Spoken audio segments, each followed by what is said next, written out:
U.S. House Speaker Mike Johnson said he thinks the disaster relief for Los Angeles should come with conditions. KCRA 3 Capitol correspondent Ashley Zavala spoke with Representative Kevin Kiley today to get a better explanation about what the Republican-led House might do when it comes to California wildfire aid.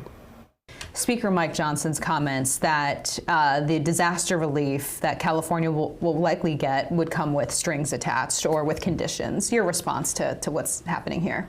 Well, we're going to get folks relief. That is going to happen, and we're going to make sure that it does happen. You know, what's happening in the LA area is absolutely horrifying beyond belief. It's a nightmare that so many people are living through. We have a responsibility, as when we've had natural disasters in another part of the country, to send relief. I don't think the word conditions is especially helpful in this context. The way that I look at it is that we need to have safeguards. Safeguards that are designed to assure that the money, the relief, gets to the victims. And so that's the approach that I'll be taking, and I think that that is going to be the substance of the final relief bill that we get.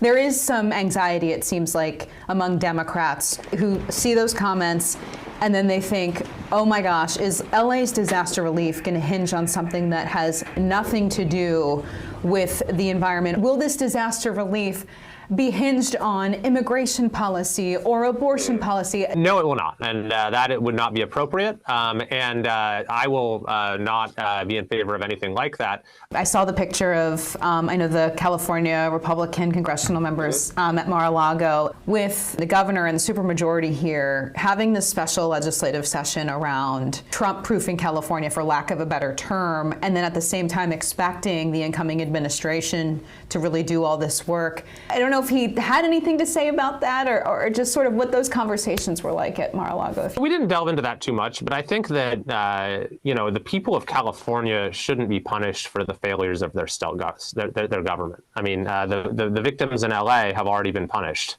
They've lost their homes. They've lost everything.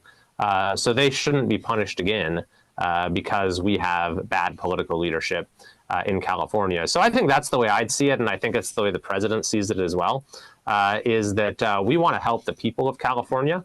And in some cases, that might mean actively pushing back against California's political leaders like Gavin Newsom and like Karen Bass. Right now, I don't know that anytime soon we would see any kind of oversight hearing on Governor Newsom's administration and even Los Angeles in their handling of this. I wonder, is that something that there in the House you all might be discussing, any kind of oversight hearing? Because, I mean, this is America's second largest city that is on fire. I don't think I'm at liberty to break any news right now, but I just say keep an eye on your inbox here very soon.